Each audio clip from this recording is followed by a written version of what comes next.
I guess that phone call caused my video to freeze up or something. I'm not sure. But I don't even know where I left off. I do know that I was just telling you that that cesarean was hard to recover from. Oh, the staples. So the staples that I had, they as you were healing, you could feel those staples moving, and it hurt. They hurt. And then when I had them removed, they hurt real bad too. But so the cesarean was rough. It took me a good while to heal properly. And again, I did not snap back after the C-section because I did not get up and move. So I advise anybody to get up and move after a C-section. Don't just sit around. Even though it hurts, do not sit around. It's a good idea to move. It keeps you going, keeps your body where it heals properly, and things like that. So get up and move.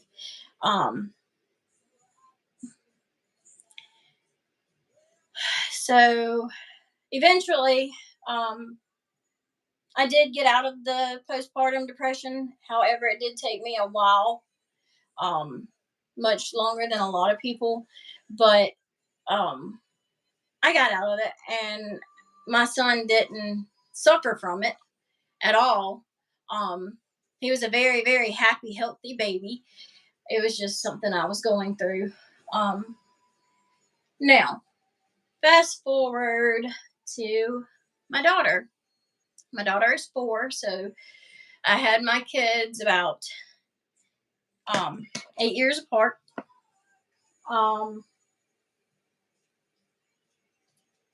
The birth with my daughter was way different, and I am so thankful for the birth I went through with her because I was excited that I got to go through 2 different, majorly different births, because I had planned with my daughters, because I had already had a C-section. We said, I had told them and mentioned to them that I would like to do a vback.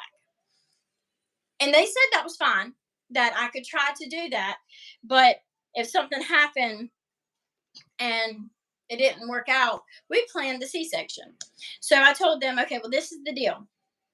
I would love to be able to have my baby natural, because that's just something I've always wanted to be able to try. I want to experience things like that. And so they, of course, offered me that option. And I was very thankful for that. However, we had scheduled my C-section on my due date because I said, well, if she doesn't come on her due date, I would have to be scheduled as a C-section. So we scheduled the C-section for my due date, which was on a Monday. It was April 29th, which was a Monday. And that was that. So it was awesome because, in a way, I knew when I'd be having my baby, and I was so excited about that. What I didn't know was when she was really going to come. Remember earlier I told you that with being induced, if I go back, I wouldn't do that again, or I wouldn't have done that. And I'm going to tell you why. When I scheduled that C-section with my daughter, I just knew that I would have to end up in that C-section and have her the same way I had my son.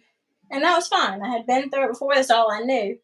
I didn't know what a regular birth felt like. I didn't know the difference or anything. So I was okay with that. So fast forward, I was supposed to have her on Monday. I remember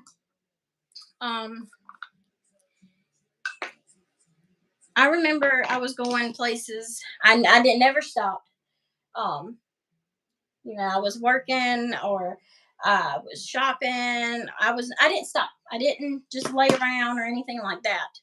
I got up, moved around, was going to stores, make sure I had everything for her, getting my stuff for my hospital bag, last minute stuff and things like that. Because I knew I wanted some extra comfy stuff and things like that. And so that's what I was doing. Well, this was on Friday.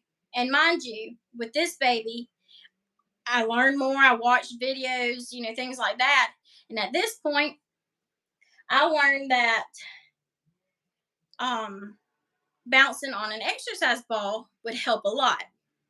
So from the time I turned 38 weeks, because that's full term, I was determined to bounce on that ball and make sure that I could try and have her naturally like I wanted to.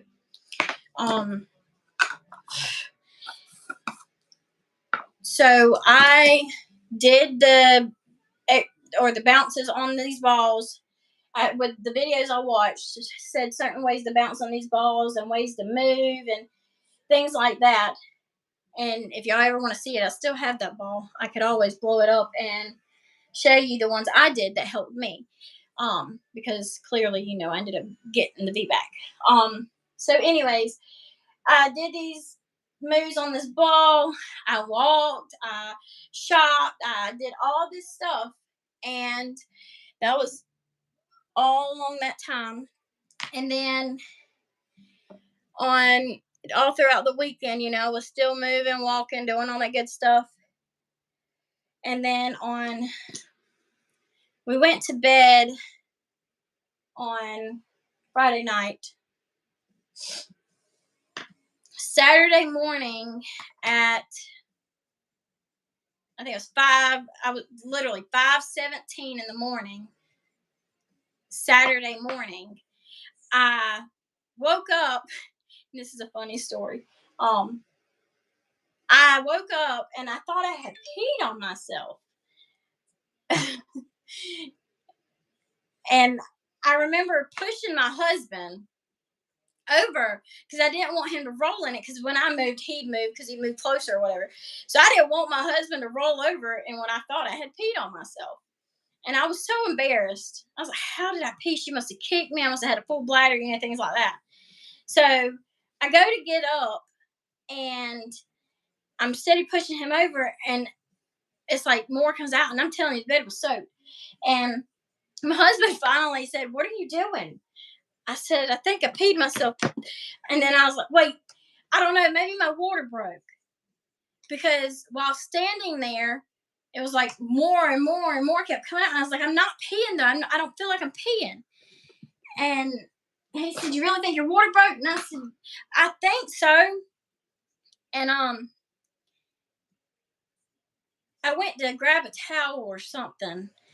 And when I moved, I said, "Oh my gosh, yeah, it's got to be my water," because it just kept coming and coming. Oh my God, if it is your water, how do you have, but it's got to be more than what your bladder could hold. And so I was like, yeah, all right, I think it really is my water. My water had to have broken. And, again, I've never been through this. So I'm thinking, okay, if it's my water broke, we really need to get to the hospital. Again, if I knew back then what I know now, I would not have rushed to the hospital. And I'm going to tell you why in a minute. So he gets up and he starts getting everything together. And I'm stressing because I was like, I wasn't ready for this. I didn't think this was going to happen. I was expecting, this was Saturday morning, like I said, at 5:17 in the morning. And I was like, oh my gosh, the car seat's not in the car. We got to grab her bag. I'm not ready. I was just stressing. I was ready, but I wasn't ready. And so, anyways, we get everything and we rush to the hospital. Again, wish I wouldn't have rushed there because it wasn't a dire need. I should have just progressed. At this time, I wasn't feeling any contractions. It was just the water had broke. Now, mind you, I think I had been to the hospital a few times before that because I did have Braxton Hicks, things like that. Y'all don't laugh at me. I'm using mascara as my brow color. I think it works a lot better than some of the other brow stuff. Anyways, back then I didn't know, you should want to have contractions and stuff when you go to the hospital. I was thinking, okay, my water's broke. That means I need to get to the hospital. Um, so I wasn't feeling contractions at this point, and I called my cousin because I wanted her to be a part of it. And I remember calling her and everybody else, and um, my mom had planned to keep my son while I was in the hospital with her. And so I was like, oh my gosh, how is he going to get there? You're going to have to take him, things like that. And I just knew I needed to get to the hospital. That's just what I thought at the time. I needed to get to the hospital. So we get to the hospital and they check me in and they get me in there and, of course, check the fluid to see if it was actually my water. And it was. My water had broken, and they got me in the room, got me set up, got me in a room, checked to see how dilated I was. I was only 1 centimeter dilated. I was like, oh my gosh, 1 centimeter. But they were like, of course, people progress fast. My eyebrows look terrible far away. I'm not done. People progress fast. They can go from 1 centimeter to 10 in an hour. And I'm like, so that's one reason why, as soon as my water broke, people say when your water breaks, your contractions start, or you may not even know how progressed you are until you get there and they check you. So that's one reason I was worried and felt like I had to get to the hospital. So I was only 1 centimeter dilated. So they did put me in a birthing room. And I remember they put me in there, got me hooked up to the monitors, things like that. And then next thing you know, I remember asking them about getting up and peeing. I go to the restroom, I need to go potty. And they told me I was not allowed to get up. I had to use a bedpan. I'm not using no dang bedpan when I am perfectly capable of getting up and go to the bathroom. So I had a fit about that because I am not lifting my hiney up and using a bedpan. So I did not get up and go. I mean, I did not use that bedpan. I held it until I could not no more. And they still made me use that bedpan. But anyways, the reason why they would not let me get up, because I was even asking them, can I get up? I was told that when you're in labor and your contractions are progressing, that is good to walk because it can help progress those contractions, right? So I wanted to walk. I wanted to do whatever I could to help progress my labor. They didn't let me. They told me I was not allowed to get up to do anything. I could not go to the bathroom. I could not walk. I could not, nothing. I had to lay in that bed until I gave birth. Why? I didn't understand why. Well, they come back in there, and when I finally asked them, what is the issue? Why can I not get up and walk? They told me it was because when you do that, it is a possibility that bacteria can get into the sac with the baby. And at that point, I was like, okay, that's fine. I don't want to do that. I don't want to jeopardize my baby. So, didn't get up, didn't get to move around. The labor progressed a little bit. Contractions hit hard. When I say hard, they hit hard. Now remember, with my first baby, where'd it go? With my first baby, I was having contractions and didn't feel these contractions. So I didn't know what contractions felt like. I've seen videos, but I didn't know what they felt like. So contractions hit full force. I was in pain. I don't care what nobody says. I guess unless your pain tolerance is super, super high, them contractions are bad. Some people say that contractions feel like a bad period cramp times whatever. I could not tell you what, or explain something to my eye. I could not express to you what a contraction feels like. A contraction feels like a contraction. That's all I could say. I can't compare it to anything because I've never felt a pain like that. It's definitely a pain of its own.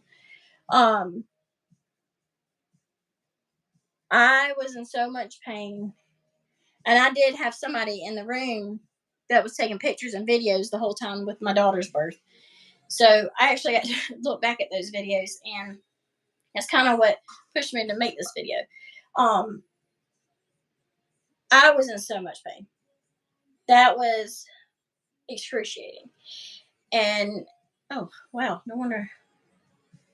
Oh, there's no wonder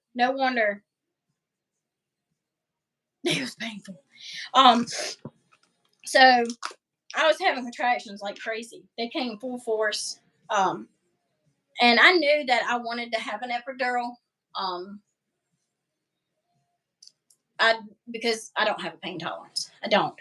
And the epidural don't hurt no babies. So, after a while, what else to tell you is I was actually in labor with my son for 23 hours. I was in labor with my daughter for 22.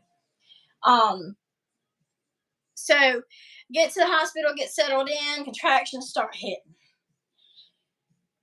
My husband was there, and poor thing didn't really know what to do because nothing. They wouldn't, like I said, wouldn't let me up to walk, wouldn't let me do anything to ease these contractions the way other people do. Like walk around or squat or bend over or whatever it is that you can do to progress the labor or help you feel better with a contraction. All I was allowed to do was lay in a bed and feel these contractions. So all I knew to do was grab a hold of these rails and squeeze and cry out in pain. And I did because other people in the hallways could hear me. And at this point, I did not care. I was in so much pain. But anyway, so contractions hurt like crazy. Oh, it hurt like crazy. I remember begging, "Oh no, not again, not again." It was crazy. I'd do it all again. I would, if I had to. Not that I can't have any more babies. But I was so grateful that I was experiencing this because with my first baby, I didn't get to experience the water breaking or the contractions. And that's what I wanted. I wanted to experience these so I could see how different both births were. And I was grateful I got to do that. So contractions progress. It gets later in the day, and I'm hurting. I'm hurting. I've been going through this for hours. I know when it reached 10 hours, I was like, can I please have this epidural? I'm hurting. I've got to. And then I remember at one point, I was having contractions so bad that a contraction would hit. As soon as it was going away, it hit again. Like there was no in between contractions. So I remember the woman going in there, and I'm going to tell you right now, if you live near me, which I don't put this information out because I don't really want people to know exactly where I'm located, but the nurses that I had were the best. When I say the best, I had never had such great care in a hospital. Like, she came in there and sat by my side, and she would hold my hand, and she would make sure I was okay. And if, she was always in there checking on me. Well, at this point, when these contractions were not settling down, the baby's heart rate started going up, and that's when they started getting a little, worried and stuff, and came in there to check me and see what was going on. And, I remember somebody asking about the epidural, and they said I could not have the epidural yet because I was not progressed enough. I had been in this hospital for hours, in pain for hours. And she checked me to see how dilated I was. When she checked my dilation, I was like at a 2.5. And she informed me that you have to be at a 4 before you can get an epidural. And I'm sitting here thinking, a 4? You're telling me that I can't get an epidural till I get to 4, and I'm only at a 2.5. And so I went through more hours and hours of pain till I finally reached 4. And if I'm not mistaken, I want to say it was like 10 o'clock at night. I'm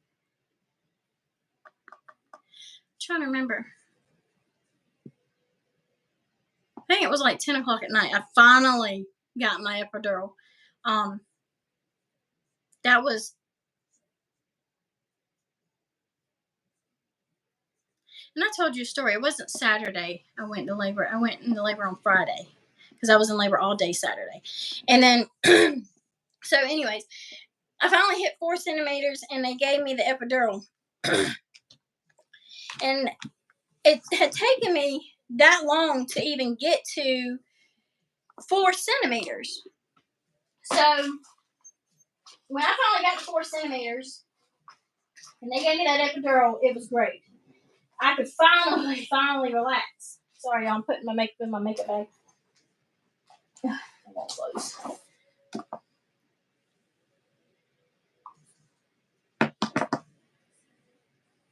So, can't find my lip stuff.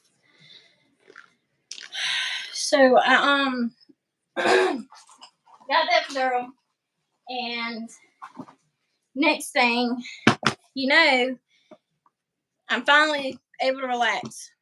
So I'm relaxing, and they come in later on, of course, to check on you again, see how far you dilated, things like that. And I wasn't dilating. So even though how bad I was hurting then, again, if I knew then what I know now, I would have waited to get this. I'll do my lips in a minute. I'm just going to put this on for now. I would have waited to get that epidural. And I'll tell you why. Is because I feel like that epidural slowed my labor down. Because my body wasn't, I guess, working as hard as it needed to actually get her out, I guess. So I didn't dilate for a while. And then I remember them coming in and checking me again, and I was finally dilating, and I was at a 6. Well, then they come in, and I was a 7. And I was a 7.5. And then they come in, and I was at 8.5, and they wanted to wait again and check me again. They come back in, and I was a 9. And she's like, well, I think we can, I don't even remember what she called it, but what they pretty much could do, what she was saying is they could go in and kind of make me a 10, I guess you could say. So I could be dilated at a 10. That way we could go ahead and get on with the labor. And I remember saying, yeah, that's fine, absolutely. Let's try it. And she did, and it hurt. It hurt like crazy, but I was ready to get the ball moving. I had been in labor for 20-something hours, and I was just ready. I just did that, and my thing's not on. I was just ready. I was ready to get to going, and so I told her, yeah, that's fine. Let's do it. And so she did, and it worked. I definitely got to the 10, and they called the doctor in there because they asked the doctor originally if they could do that, and he said yeah. And so they did that, and the doctor come in there and checked me. And you know, if you know this or if you don't, what they did with me is they got me to the 10 and then said, okay, let's do some practice pushes. And I was like, darn, you got to get to a 10 and still practice push? Yes, you do. So we went to practice pushing. And let me tell you, I was practice pushing. The doctor says, okay, she's doing her pushes right. Y'all just keep going with that. So we did.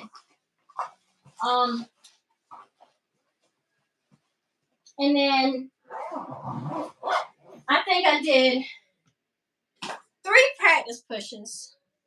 And on the 4th practice push, I remember, and I was watching this because I wanted to see it. I wanted to see how things were going, what it looked like, things like that.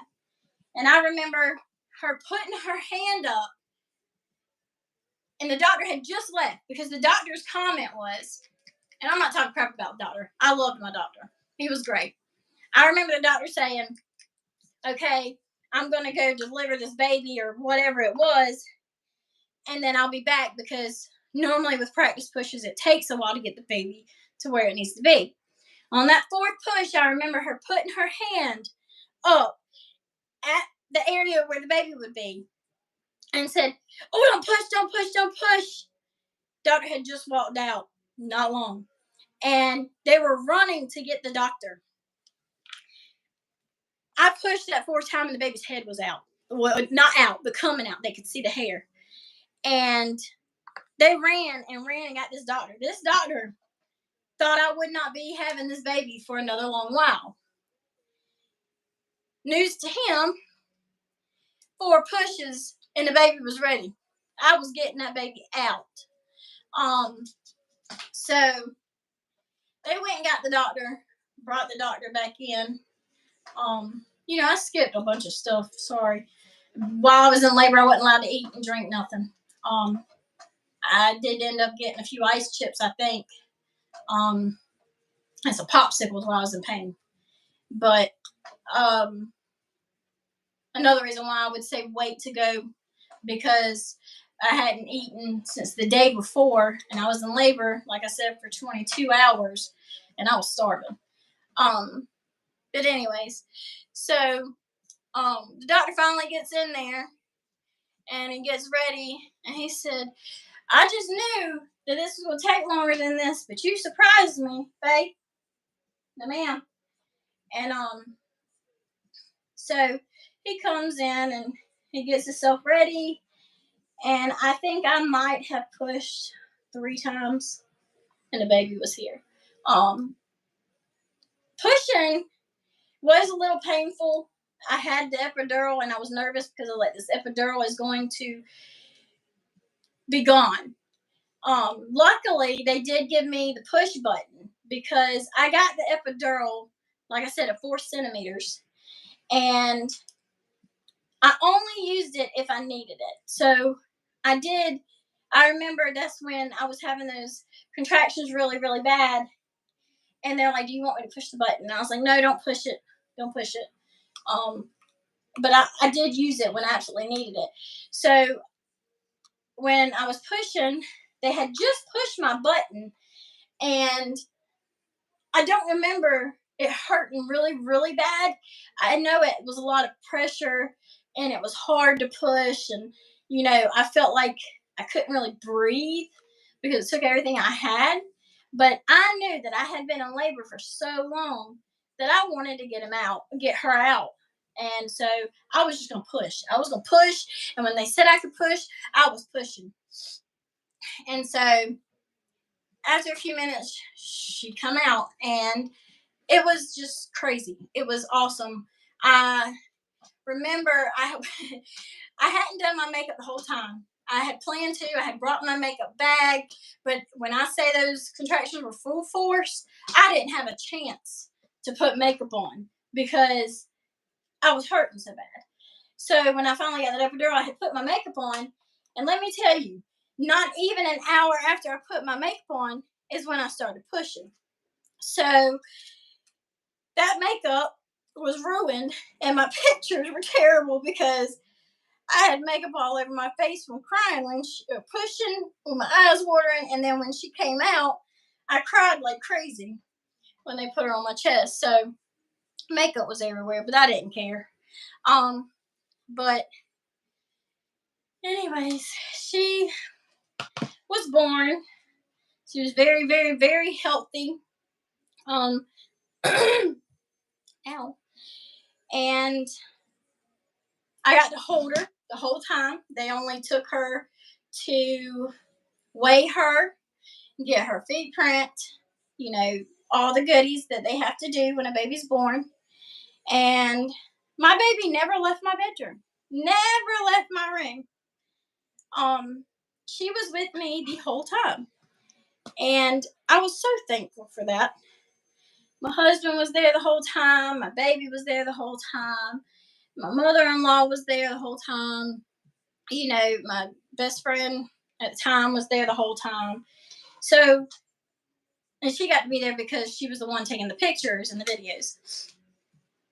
And so they did all that, and then I went straight to trying to breastfeed her. Now, as with the first one, this one was way different. I didn't go to a depression. I got to hold her immediately.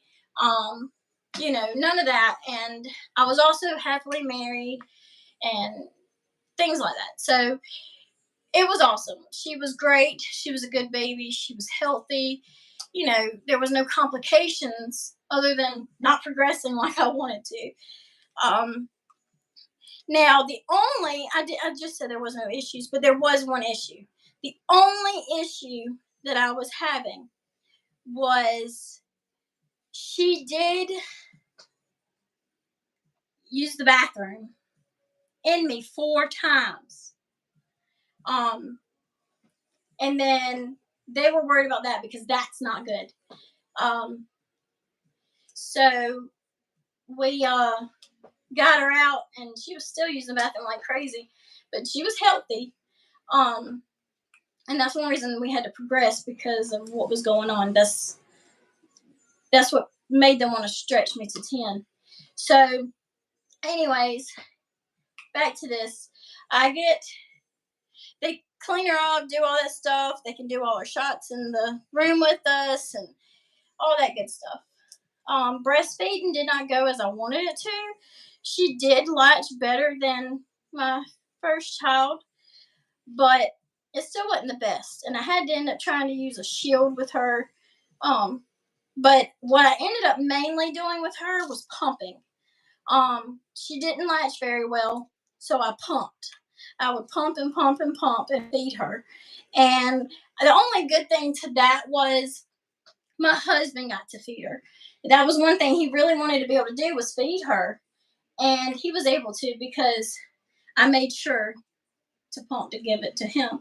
I didn't want her to have the formula because I wanted to breastfeed this baby. And being that the first one I wasn't able to, I was determined to do this one. And when I pumped and I got a good result from pumping, I said, okay, well, even if she won't latch, I will pump to provide for my child.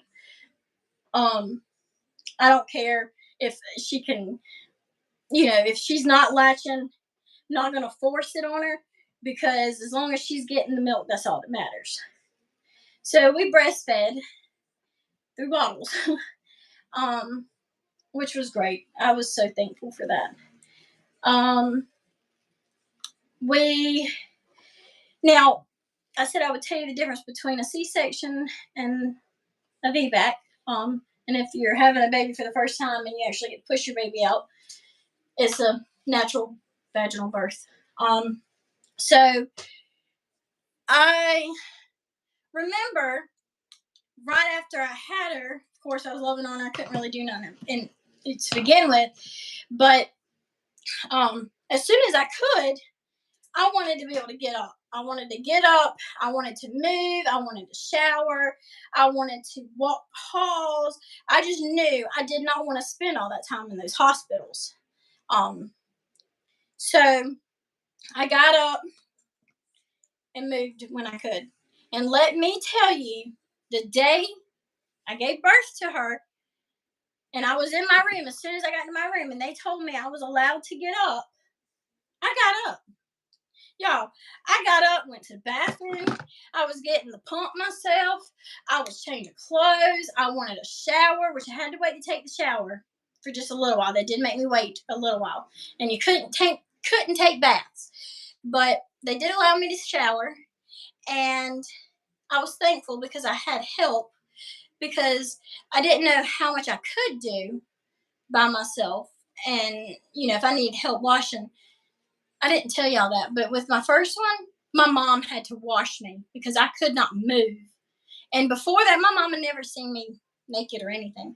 But at this point, I did not care because I could not move. My mom literally had to wash me. Anyways, with the second baby, with my little girl, I girl, I did everything. I was on a roll. I was so happy that I could get up. I could walk. I could get what I needed. I could do things on my own. If she woke in the middle of the night and I wanted to stand up and change her diaper, I was able to. It was wonderful. So when it comes to that part, in my opinion, a normal birth versus a cesarean is the best option for that. I got up and could walk. C-section, painfulest thing to do was get up, move, or anything. After having her, I was able to do all of it. I could get up and move. I could walk. Now, I'm not saying it wasn't painful, especially when you go to use the bathroom or, in the extra care that you have to do in that area after a baby was a lot. But I will tell you right now, I would rather go through that little bit of pain when I use the restroom and have to clean the area. I would go through that before I would have went through the pain of a cesarean again. Very, very more quicker healing process and mobility. It was easier after a natural birth. So, like I said, it was a huge difference. I got to experience both the cesarean and the vback, and I could not be more grateful because I always said growing up, and by the way, with her, I'll tell you that in a minute. With her, I never had to like I said earlier, I didn't have to take a test with her or anything to find out if I had postpartum because I didn't. I didn't go through any of that with her. And things were a lot easier with that birth. So we got to take her home the next day, which was really, really great. And now I will tell you with her, the only bad issue, and it wasn't a bad issue, it was hard, is I was breastfeeding her. Well, not breastfeeding her, I was pumping and feeding her. And I was doing it, and I kept doing it, and I kept doing it. And the only thing is I felt like all I was doing was pumping. So I felt like I wasn't getting to spend any time with my son. I couldn't see people because every time you turn around, I had to pump because I eventually did, but in the beginning, I didn't have enough to just say, okay, go fix your bottle. I would have to pump and maybe get enough for a bottle and then maybe have one extra for later. But then I had to pump again when she drank that one, so I would have one and have an extra. So it just felt like I was literally doing nothing but pumping. And for me, that was hard because I just felt like I was locked up in my room a lot. And my husband couldn't be with me because he had to take care of our son and, things like that. So that part was a little hard. And I did end up getting a little discouraged and upset with this because my daughter ended up having a lot and lot and lot and a lot. And I know it's normal for babies to poop a lot, but when I say she had a lot, she had 27 dirty diapers in one day. And they were bad. Her poor butt was burnt and red. And I didn't know what was going on, why she was pooping so much. And I felt so bad. Come to find out, It was my milk causing her to do that. I tried to eat right. I was doing everything that they had told me to do, everything. And I was just so confused because I didn't understand why she was not able to handle the breast milk. So I ended up asking the doctors and her pediatrician about it, and come to find out, didn't know this was possible, and she was intolerant to my breast milk. You know, some babies can't handle certain formulas and stuff like that. Well, my baby could not handle my milk. That hurt. Because after finally realizing, you know, my first one, I failed at it and could not do it.